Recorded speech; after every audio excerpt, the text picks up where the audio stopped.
Olá, colegas. Agora que a gente já fez o planejamento das avaliações da unidade, então agora a gente pode partir para poder fazer as postagens de atividades e avaliações, tá? Antes disso, eu queria só falar uma coisa a respeito de uma dúvida que foi colocada hoje numa reunião sobre se os professores podem fazer atividades interdisciplinares compartilhadas. Aqui na aba Pessoas, onde está escrito Professores, a gente pode incluir colegas, né? E para estar compartilhando com a gente determinadas atividades. Por exemplo, o Eduardo aqui é meu colega e eu estou convidando ele para fazer parte da turma da primeira série do ensino médio na disciplina de História.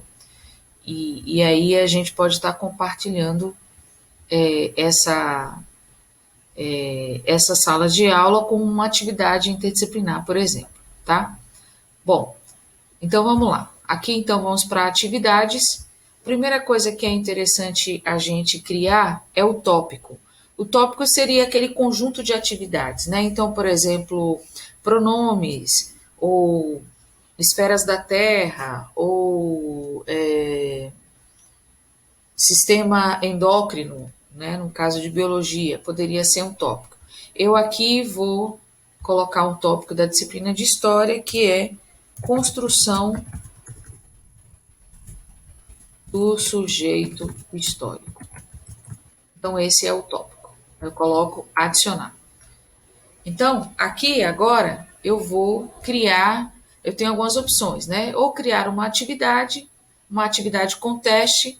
Na atividade com teste tem um Google Formulários embutido, uma pergunta, que pode ser uma pergunta curta ou um parágrafo.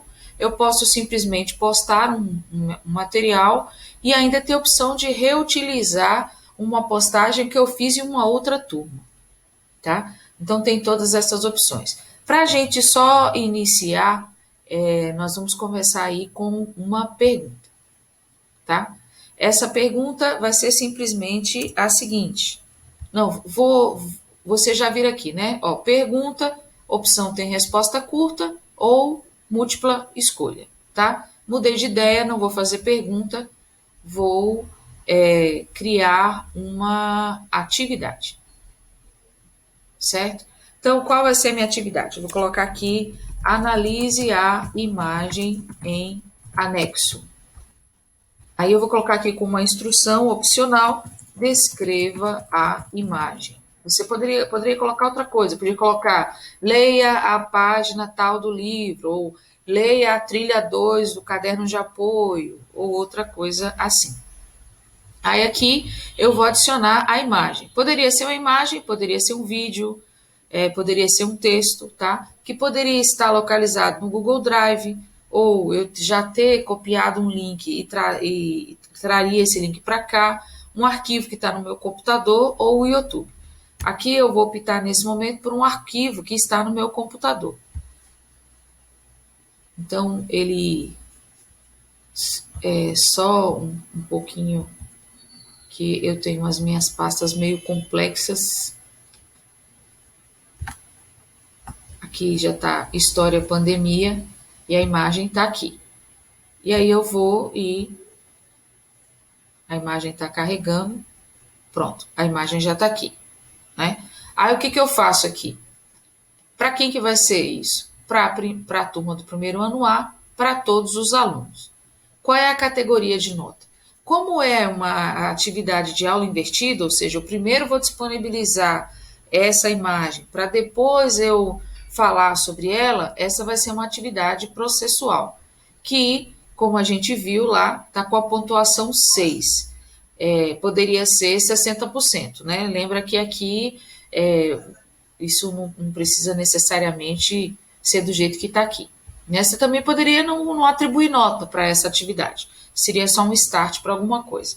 E aí eu coloco aqui por enquanto está sem data de entrega, eu vou colocar aqui para ser entregue, por exemplo, no dia 13 de março. Aí eu posso colocar a hora ou não, eu vou colocar aqui 23h59.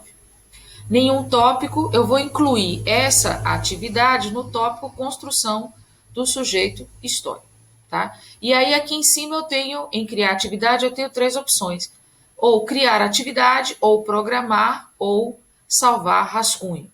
Eu, por enquanto, vou colocar em salvar rascunho, tá? Se eu colocasse para programar a atividade, eu colocaria aqui, por exemplo, para ela aparecer para ser enviada para os alunos amanhã às 8 horas, tá? Aí o que, que aconteceria? Eu não vou fazer isso porque senão os alunos vão receber a atividade e não vão entender nada, tá?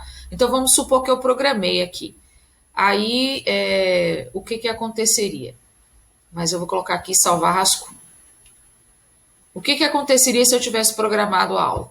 Todos aqueles alunos que estão na lista receberiam isso automaticamente.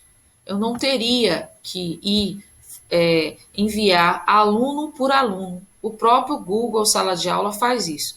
Por esse motivo que eu penso que usar o Google Sala de Aula é mais prático do que a gente utilizar atividades enviando nós mesmos os e-mails, porque isso vai ficar muito mais cansativo, tá? Por enquanto é isso, espero que vocês aproveitem e mais tarde a gente vai fazendo propostas de outras informações acerca das postagens de atividade no Google Sala de Aula. Obrigada.